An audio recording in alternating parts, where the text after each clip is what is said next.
Hello everyone and welcome back to UGC Net Mentor. Guys, this is class number 8 of JRF winner batch for UGC Net JRF and set exam.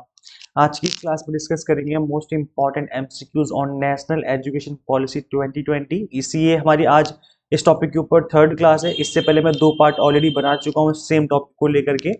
So starting की जो class थी class number 1 से लेकर के class number 7 तक, ये JRF winner batch का part है और इस कंप्लीट बैच की प्लेलिस्ट का लिंक आपको इसी वीडियो के डिस्क्रिप्शन बॉक्स और कमेंट बॉक्स में मिल जाएगा। अभी तक आपने स्टार्टिंग की क्लास नहीं देखी सो मेक श्योर आप इन सभी क्लासेस को जरूर देखें, काफी इंपॉर्टेंट क्लासेस है ये। दिस इज अबाउट में, जैसे कि आप सभी को पता होगा, अभी तक आपने इस चैनल को सब्सक्राइब नहीं किया सो मेक श्योर आप इस चैनल को सब्सक्राइब कर लें ताकि आपको अपकमिंग वीडियोस के सभी नोटिफिकेशन मिलते रहें। प्रीवियस ईयर के पेपर्स मैंने आपको अवेलेबल करवाए थे हमारी ऐप के अंदर, तो अभी तक आपने डाउनलोड नहीं किए तो कर लीजिए। मैं आपको बता दूं कहाँ से मिलेंगे ये जो प्रीवियस ईयर के पेपर्स हैं वो मिलेंगे आपको एग्जाम मेंटोर एंड्रॉइड ऐप में। आपको सिंपली गूगल प्ले स्टोर से इसको इंस्टॉल करना है। अगर आप iOS यूजर हैं तो उसका लिंक भी आपको डिस्क्रिप्शन बॉक्स और कमेंट बॉक्स में मिल जाएगा। इसमें मैंने आपको पीडीएफ फॉर्मेट में प्रीवियस ईयर के पेपर्स दे रखे हैं for paper 1।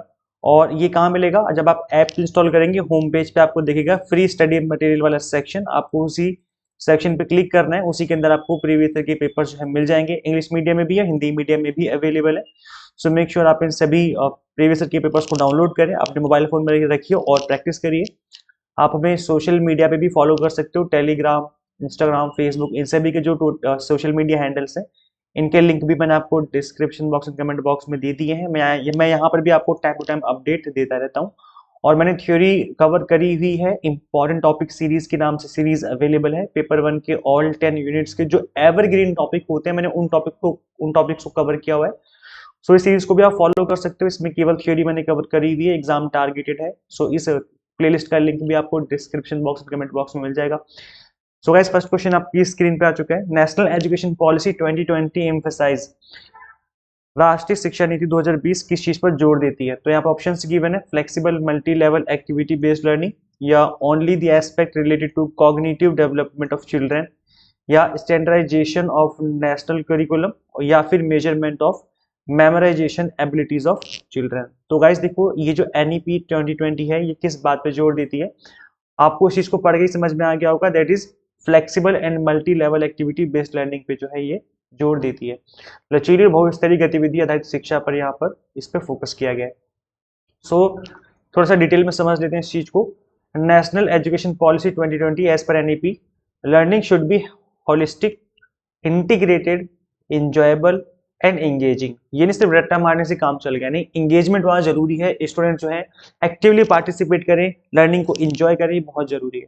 So therefore the current 10+2 जो सिस्टम था अभी तक, उसको खत्म करके is to be replaced by the 4 stages, जिसमें पहला स्टेज होगा 5 ईयर वाला, नेक्स्ट स्टेज होगा 3 ईयर का, देन उसके बाद थर्ड स्टेज होगा 3 ईयर का, देन नेक्स्ट फोर्थ स्टेज होगा 4 ईयर्स का। तो इस वाले स्ट्रक्चर को अब फॉलो किया जा रहा है। इसको भी अच्छे से याद कर लीजिए, ये भी इसके ऊपर भी एग्जाम में क्वेश्चन पूछा गया है पहले भी। सो इस स्ट्रक्चर को आपको याद रखना है। The foundational stage will consist of 5 years of flexible multi level play और एक्टिविटी बेस्ड लर्निंग। तो जो स्टार्टिंग का फाउंडेशनल स्टेज है, जो स्टार्टिंग का स्टेज है 5 ईयर का, इसी को हम फाउंडेशनल स्टेज के नाम से जानते हैं। और यहाँ पर काफी flexible multi level play and और एक्टिविटी से रिलेटेड जो है चीजें यहाँ पर बहुत बड़े लेवल पे कराई जाएंगी ताकि स्टूडेंट्स अच्छे से समझ सकें। It consist of flexible multi faceted multi level play based activity based and inquiry based learning comprising of alphabets, language, numbers, counting, colours, shapes. मतलब कुल मिलाकर के स्टूडेंट्स के लिए कुछ इस तरीके से काम करना है जिससे स्टूडेंट्स जो है इंगेज करें, इंजॉय करें और स्टूडेंट्स अच्छे से समझ सकें। सो ये था आपका फाउंडेशनल स्टेज के बारे में। ठीक है, समझ में आ गया आप सभी को। मूलभूत चरण में 5 साल की लचीली बहुस्तरीय खेल गतिविधि शिक्षा शामिल है, जो स्टार्टिंग की 5 साल की होती है। मूलभूत चरण जिसको कहते हैं 5 साल वाला, तो इसमें चीजें शामिल हैं। और इसी से रिलेटेड क्वेश्चन था कि भाई NEP में किस तरह की लर्निंग पे जोर दिया गया है, तो वो क्या था? वो था आपका flexible multi level activity based learning के ऊपर। ठीक है, चलिए गाइस आगे बढ़ते हैं, नेक्स्ट क्वेश्चन डिस्कस कर लेते हैं। नेक्स्ट क्वेश्चन आपकी स्क्रीन पे आए से पहले मैं थोड़ा सा और बता दूं इसके बारे में। 5+3+ जो 4 करके डिजाइन किया गया है, इसमें 4 स्टेजेस हैं, 1 2 3 4। पहले स्टेज को बोलते हैं हम लोग फाउंडेशनल स्टेज। और this stage of education comprises 3 years of pre school और anganwadi education followed by 2 years of primary classes. तो 3 साल का जो है प्री स्कूल यानी स्कूल से पहले का स्टेज होगा 3 साल तक का, जो कि आंगनवाड़ी कहलाएगा, आंगनवाड़ी एजुकेशन सिस्टम होगा। देन 2 इयर्स का होगा स्कूल, जैसे जिसको हम प्राइमरी स्कूल कहेंगे, क्लास 1 and 2। तो ये 3 साल जो है आंगनवाड़ी के, 2 साल क्लास 1 and 2 के, तो 5 साल कंप्लीट हो गए। इसका मतलब है जो पहला स्टेज है वो क्या है, आंगनवाड़ी प्लस आपका primary school, first and second class. This stage will focus on teaching through play based और activity based methods and on the development of language skills. तो यहाँ पर एक्टिविटी करवानी, बच्चों के साथ खेलना है, प्ले करना है, ताकि स्टूडेंट्स और अच्छे से इंगेज करके समझ सकें। तो पहली स्टेज खत्म हो गई। सेकंड स्टेज है प्रिपरेटरी स्टेज, जो स्टार्ट होगी ग्रेड 3 से लेकर के ग्रेड 5 तक। क्लास 3, क्लास 4, क्लास 5, ये 3 क्लासेज जो होंगी वो ये 3 साल है। सेकंड स्टेज जिसे कहा जाएगा, जो कि एज कवर करेंगे, एज 8 से लेकर के एज 11 तक, 8 साल, 9 साल, ठीक है, और 10 साल और 11। तो ये रेंज बता दी गई कि इस रेंज के बीच में जो है ये जो क्लासें हैं वो चलेंगी, ठीक है। तो ये चीजें जो है यहाँ पर रहने वाली हैं। इसके बाद मिडिल स्टेज होगी, जिसको हम बोलेंगे थर्ड स्टेज, इसको मिडिल स्टेज कहा गया है। ये ग्रेड 6 से लेकर के ग्रेड 8 तक होंगी। 5 तक यहाँ पर हो गया था, 5वीं के बाद 6ठी क्लास, 7वीं क्लास और 8वीं क्लास यहाँ पे चलेगी, जो कि एज कवर करेगा 11 से लेकर के 14 तक। ये एक रेंज है, ऐसा कंपलसरी नहीं कि 11 मतलब 12 साल का बच्चा एडमिशन नहीं ले सकता, वो भी ले सकता है इस वाले स्टेज में, लेकिन मतलब मिनिमम 11 होना चाहिए, मैक्सिमम 14। ये कोशिश करी जाएगी कि इसी एज में जो है स्टूडेंट्स को इस क्लास में जो है पास करवा दिया जाए, ताकि उनका डिले ना हो करिए। सेकेंडरी स्टेज जो होगा वो होगा ग्रेड 9 से लेकर के 12 तक, तो 9वीं, 10वीं, 11वीं, 12वीं, 4 साल हो गए। ये लास्ट वाली स्टेज होगी 4 ईयर वाली। ये होगी 2 फेजेस में। फर्स्ट फेज होगा 9th and 10th वाला, जिसको फर्स्ट स्टेज कहा जाएगा। देन नेक्स्ट होगा 11th 12th वाला, जिसको सेकंड फेज कहा जाएगा, कवरिंग 14 to 18, 14 से 18 साल तक। मतलब जब बच्चा 18 साल का होगा तब उसकी 12th क्लास कंप्लीट हो जाएगी, उसके बाद वो एडमिशन लेगा कॉलेज में। तो ये 4 स्टेजेस हैं। अब ये आपको अच्छे से याद कर लेनी, बिकॉज इससे रिलेटेड एमसीक्यूज पहले भी पूछे गए हैं और फ्यूचर में भी पूछे जाएंगे, कंफर्म है। तो अच्छे से इसको याद कर लो, स्क्रीनशॉट ले लो, ताकि आपको चीजें बाद में भी याद रहें। Next question, national education policy 2020 proposes, क्या प्रपोज करते हैं, reduction in content of school curriculum, या increased flexibility of school curriculum, emphasize on rote learning, रट्टा मारना, या फिर एम्फेसाइज ऑन क्रिटिकल थिंकिंग। तो ये 4 ऑप्शंस गिवन है, आपको इसमें चूज करना है कि ऑप्शन नंबर सेकंड फोर्थ होगा, ओनली सेकंड या फोर्थ होगा, या फिर फर्स्ट सेकंड थर्ड होंगे तीनों, या फर्स्ट सेकंड और फोर्थ होगा, या फिर सेकंड थर्ड एंड फोर्थ होगा। तो ये आपको चूज करना है कि इसका राइट आंसर क्या है। चलो सोचो, सोच के बताओ राइट आंसर क्या होना चाहिए। तो गाइस देखिए, एनईपी के अंदर रोट लर्निंग को तो बिल्कुल ही मना किया गया है ना। तो यहाँ पर रट्टा मारना तो हो नहीं सकता, रटने पर जोर देना तो हो नहीं सकता। Reduction in context of in content of school curriculum, ठीक है। तो देखो थर्ड तो नहीं हो सकता, थर्ड तो कंफर्म है। अब जो थर्ड नहीं हो सकता, इसका मतलब ऑप्शन नंबर बी नहीं हो सकता इसका आंसर, ऑप्शन नंबर डी भी नहीं हो सकता, क्योंकि थर्ड इसमें भी गिवन है। अब ऑप्शन या तो फर्स्ट होगा या फिर सी होगा। तो अब देख लेते हैं एक बार, increase flexibility of school curriculum हो गया, देन इसके बाद है आपका एम्फेसाइज ऑन क्रिटिकल थिंकिंग, तो ये तो हो गई होगा, ठीक है। फ्लेक्सिबिलिटी भी बोला गया था, अभी हम थोड़ी देर पहले डिस्कस कर रहे थे कि increase flexibility of school curriculum होना चाहिए। देन इसके बाद रिडक्शन भी बोला गया है in content of school curriculum. So यहाँ पर ऑप्शन हो जाएगा आपका फर्स्ट, सेकंड एंड फोर्थ, ठीक है। So option number C will be the right answer. Third नहीं होगा, बाकी सारे ऑप्शन इसके सही गिवन है। तो यहाँ पर क्या हो जाएगा, option number C, option number C will be the right answer of this question, ठीक है। समझ में आ गया। चलो थोड़ा और डिटेल में समझ लेते हैं। यहाँ पर गाइज ये डी नहीं है, सी है, गलती से बाय मिस्टेक मैंने डी लिख दिया, यहाँ पर सी ऑप्शन है, ठीक है। सो फीचर्स कैन बी 2020 के यहाँ पे बोला गया emphasize must be placed on creativity and critical thinking. हम पहले दिन से डिस्कस कर रहे हैं कि इसके अंदर क्रिटिकल थिंकिंग भी जोड़ दिया गया है, ताकि स्टूडेंट समझ सकें, समझ के कर सकें। Recognizing, identifying and fostering the unique capabilities of each student by sensitizing teachers as well as parents to promote each student's holistic development in both academic and non-academic spheres। मतलब ओवरऑल डेवलपमेंट की बात यहाँ पर कही गई है, और overall development का मतलब है 360 डिग्री परफॉर्मेंस जो है उनकी मेजर करी जाएगी। School curriculum should be flexible so that learners, तो यहाँ पर फ्लेक्सिबिलिटी की बात कही गई है, ताकि स्टूडेंट्स जो है अपने एबिलिटी के अकॉर्डिंग चूज कर सकें और उसको पढ़ सकें, समझ सकें कि उसके अंदर क्या गिवन है, कैसे पढ़ना है हमें। इसके अलावा curriculum content will be reduce in each subject to its core essential to make space for critical thinking and more holistic inquiry based, discovery based, discussion based and analysis based learning. तो यहाँ पे बोला गया है कि curriculum जो है कम ही करना है हमें, ये नहीं करना कि कुछ 15-20 यूनिट दे दिए, बच्चा पढ़ते ही जा रहा है, रटते ही जा रहा है, तो उससे नहीं बात बनेगी। जो कोर चीजें हैं उसको समझाना है और कंटेंट को रिड्यूस करके कोर एसेंशियल तक लेकर के आना है, ताकि स्टूडेंट्स को टाइम मिले क्रिटिकल थिंकिंग करने का, सोचने का और अदर एक्टिविटीज में भी पार्टिसिपेट करने का, प्रॉब्लम सॉल्विंग चीजों पर ध्यान देने का, है ना। Teaching and learning will be conducted in a more interactive manner. Questions will be encouraged and classroom session will regularly contain more fun, creative, collaborative and exploratory activities for students for deeper and more experiential learning. तो ये जो word है ना experiential learning, हमने कल इसी के ऊपर एक क्वेश्चन भी डिस्कस किया था, आपको याद होगा। यहाँ पर एक वर्ड काफी इंपॉर्टेंट है, क्योंकि यहाँ पर किसी भी तरह का कुछ भी पूछ लेते हैं लोग आजकल एग्जाम में, ठीक, जिस तरह के क्वेश्चन पूछ रहे हैं। अब हो सकता है यही पूछ लें कि क्रिएटिव और कोलैबोरेटिव क्या इन चीजों पर ध्यान दिया गया है, तो हाँ एनईपी के अंदर इन चीजों पर भी ध्यान दिया गया है। मोर फन होना चाहिए, क्रिएटिव हो, कोलैबोरेटिव हो, स्टूडेंट्स एंगेज हो, है ना, एक्सप्लोरेटरी एक्टिविटीज भी हो और एक्सपीरियंशियल लर्निंग हो। तो इन चीजों को आपको ध्यान से पढ़ना है, ताकि अगर इससे रिलेटेड क्वेश्चन बने तो आप उसका आंसर कर पाए। ठीक है, समझ गए ना आप लोग? चीजें क्लियर हो गई। हिंदी मीडियम वाले भी पढ़ सकते हैं यहाँ पर, आप वैसे तो मैंने हिंदी में एक्सप्लेन किया है, आप इस वीडियो को पॉज करके खुद से भी इन चीजों को गो थ्रू कर सकते हो। नेक्स्ट क्वेश्चन आपकी स्क्रीन पे, what are the classes which cover at foundational stage according to NEP 2020 new curricular structure. मतलब जो फाउंडेशनल स्टेज होता है उसके अंदर कौन कौन सी क्लासेस जो है इसके अंदर कवर की जाती हैं। तो ये कवर करता है foundational stage only class 1 and 2, या आंगनवाड़ी भी होती है, प्री स्कूल भी होता है, बाल वाटिका भी होता है, या फिर anganwadi, pre school, Bal Vatika and 2 years, class 1 and 2 दोनों, या फिर cover up to 5th class, class 5th तक होता है। तो गाइस देखो, अभी तक क्या होता था, अभी तक की लर्निंग में, अभी तक की जो पॉलिसी थी उसमें क्लास 5 तक हम प्राइमरी स्कूल कहते थे। बट अब क्या है, अब फाउंडेशनल स्टेज लेकर के आई है गवर्नमेंट एनईपी 2020 के अकॉर्डिंग। और यहाँ पर हमने जस्ट अभी थोड़ी देर पहले डिस्कस किया था कि इसके अंदर आपका आंगनवाड़ी भी आ जाएगा, और आंगनवाड़ी के साथ साथ आपका क्लास 1 एंड 2 ये दोनों भी इसके अंदर इंक्लूड होंगी। तो जो आंगनवाड़ी का टाइम पीरियड है वो 3 साल का है, क्लास 1 एंड 2 का 2 साल का टाइम पीरियड, मतलब टोटल कितने हो गए 5 ईयर। तो जो 5 ईयर्स है उसको कहा जाता है फाउंडेशनल स्टेज। जो आपका स्ट्रक्चर था ना 5+3+3+4 करके स्ट्रक्चर जो हमने डिस्कस किया था अभी, तो जो स्टार्टिंग में स्ट्रक्चर होगा वो ये वाला होगा, आंगनवाड़ी का प्लस क्लास 1 एंड 2 का। तो यहाँ पर राइट आंसर क्या हो जाएगा, option number C will be the right answer of this question. I hope आपको चीजें क्लियर हो गई हैं। ठीक है, सो ये हमने जस्ट अभी थोड़ी देर पहले डिस्कस किया था, जो फाउंडेशनल स्टेज होती है उसमें क्या होगा, क्लास 1 एंड 2 तो आएगी ही आएगी, और इसके साथ साथ आंगनवाड़ी एजुकेशन सिस्टम भी इसी के अंदर डाला गया है। ठीक है, तो 3 साल का हो जाएगा आंगनवाड़ी और 2 साल का 1 एंड 2, तो टोटल 5 साल जो है यहाँ पर हो जाएंगे।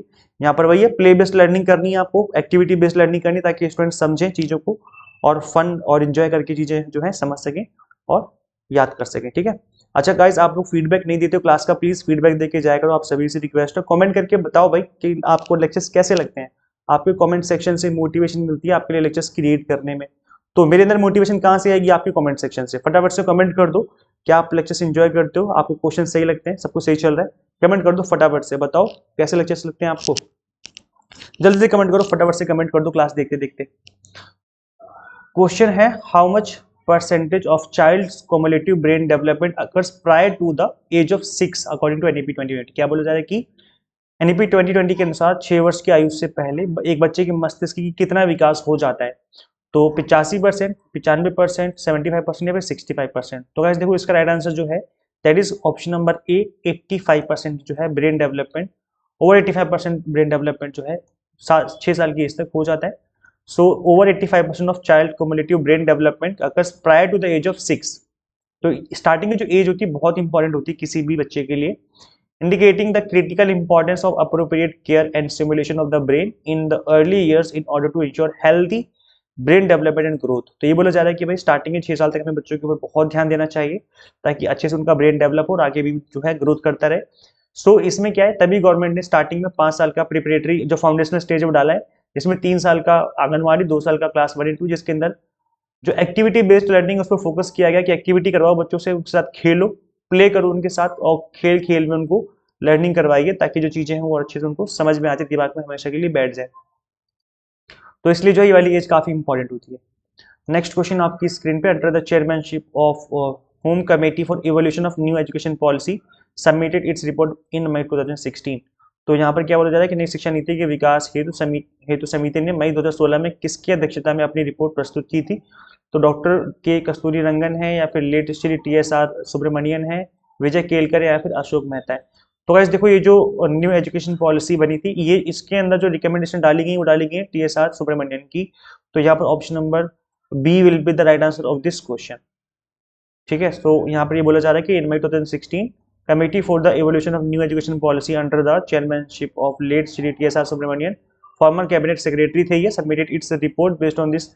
The ministry prepared some inputs for draft national education policy 2016। तो ये एक बिल लाया था, ड्राफ्ट लाया गया था 2016 को लेकर कि ये आपकी पॉलिसी नहीं है, पॉलिसी 2020 में ही बनी है जो इम्प्लीमेंट करी गई है, बट ये पहले बिल बना था, ड्राफ्ट बना था, जिसको गवर्नमेंट जो है कुछ इनपुट जो है इस कमेटी के डाले थे इस बिल के अंदर। तो ये कमेटी का आपको नाम याद रखना है। दो कमेटी रिलेटेड है, एक तो TSR सुब्रमण्यन कमेटी रिलेटेड है और एक के कस्तूरी रंगन कमेटी भी इस चीज से रिलेटेड है, न्यू एजुकेशन पॉलिसी से रिलेटेड। मैं आपको बताऊंगा आगे भी कि किस तरीके से रिलेटेड है, हम आगे डिस्कस करेंगे आज की इस क्लास में। चलो गाइस आगे बढ़ते हैं, नेक्स्ट क्वेश्चन करते हैं। क्वेश्चन है consider the following statement relating to new education policy committee. तो यहाँ पर बोला गया कि कौन सा मतलब स्टेटमेंट जो है वो और न्यू एजुकेशन पॉलिसी से रिलेट करता है, संबंध रखता है, संबंधित है। ठीक है, तो यहाँ पर देखो चार कमिटीज के नेम गिवन है, देखो कौन कौन से संबंध रखता है। तो के कस्तूरी रंगन कमेटी है, TSR सुब्रमण्यन कमेटी, वघुल कमेटी और उर्जित पटेल कमेटी। तो गाइस देखो यहाँ पर अभी हमने डिस्कस किया कि जो TSR सुब्रमण्यन कमेटी वो तो रखती है। इसके अलावा उर्जित पटेल कमेटी RBI की है, वघुल कमेटी भी नहीं है। तो के कस्तूरी रंगन कमेटी जो है इससे रिलेशन रखती है। तो first and second will be the right answer. तो फर्स्ट एंड सेकंड का मतलब है option number A will be the right answer of this question. ठीक है, अब ये जो कमेटी है ना, इसको थोड़ा समझ लेते हैं डिटेल में। The committee for draft national education policy, chair doctor के कस्तूरी Ranjan, submitted its report on 31st May 2019. The committee was constituted by the Ministry of Human Resource Development, जिसको आज हम क्या बोलते हैं, मिनिस्ट्री ऑफ एजुकेशन कहते हैं। जून 2017 में जो है इन्होंने कॉन्स्टिट्यूट की थी। 2019 में इस कमेटी ने अपने जो ड्राफ्ट है वो सबमिट कर दिए थे, मतलब जो भी रिकमेंडेशन वगैरह थी इनकी। और TSR सुब्रमण्यन कमेटी थी, ये दूसरी कमेटी है। एक तो ये जो मैंने बताया वो के कस्तूरी रंगन कमेटी है जो कि NEP 2020 से रिलेटेड है। इन्होंने क्या, सुब्रमण्यन कमेटी ने क्या किया था, इन्होंने रिव्यू किया था NEP 1986 को, देखा था कि इसमें क्या अच्छी बातें हैं, क्या जो है उससे हम ओवरकम कर सकते हैं, जो लिमिटेशन है उसकी। और right of children to free compulsory education जो कि 2009 में बनाया गया था, इसको भी इन्होंने क्या किया था, रिव्यू किया था। रिव्यू करने का काम था इनका, इस कमेटी का। कमेटी ने जो अपनी रिपोर्ट है वो 2019 में सबमिट कर दी थी। तो आई थिंक 2016 होगा शायद ये। ठीक है, एक बार चेक करना अभी गूगल करके, आई थिंक 2016 होना चाहिए क्योंकि हमने थोड़ा अभी पीछे ही डिस्कस किया, 2016 है ना।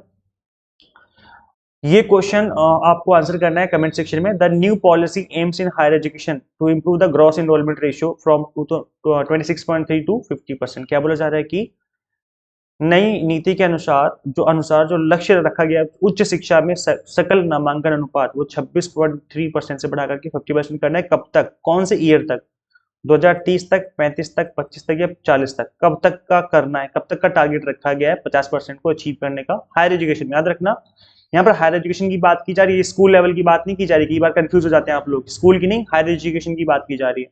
तो कौन से ईयर तक का लक्ष्य रखा गया, आप लोग कमेंट करिए अपने, जो भी आपको आंसर पता है। कोई बात नहीं, गलत हो जाएगा तो मैं आपको रिप्लाई करूंगा, सही हो जाएगा तो अच्छी बात है, मैं आपको अप्रिशिएट करूंगा। चलो फटाफट से आंसर करो। और देखो जिस तरीके से मैंने आपको आज की इस क्लास में पढ़ाया, इस तरीके से मैंने कंप्लीट कोर्स डिजाइन किया हुआ है। अच्छा, इसका जो आंसर है वो मैं नेक्स्ट क्लास में डिस्कस करूंगा आप सभी के साथ। सो मेक श्योर आप नेक्स्ट क्लास जरूर देख रहे हैं। कल शाम को 8 बजे मैं क्लास लूंगा अपनी नेक्स्ट क्लास। सो कल भी आप विजिट करिए हमारे इसी चैनल पे, शाम को 8 बजे आपको इसका आंसर मिलेगा, प्लस हम कुछ नए क्वेश्चंस भी डिस्कस करेंगे। मैंने इसी तरीके से कंप्लीट कोर्स डिजाइन किया हुआ है जारी विनर बैच का, जिसके अंदर आप जून 2024 की और दिसंबर 2024 की तैयारी कर सकते हो।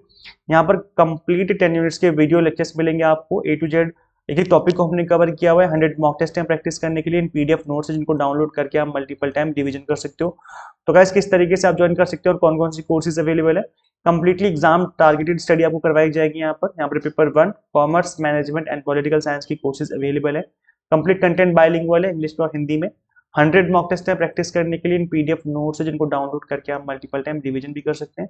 सो किस तरीके से आप इसको इनरोल करेंगे, सिंपली गूगल प्ले स्टोर से आपको एग्जाम मेंटर ऐप इंस्टॉल करनी है। अगर आप iOS यूजर है तो उसका लिंक भी आपको description box and comment box में देखने को मिल जाएगा। So thank you so much for watching this video. Share this video with all NET aspirants and subscribe for UGC update and assistant professor job updates.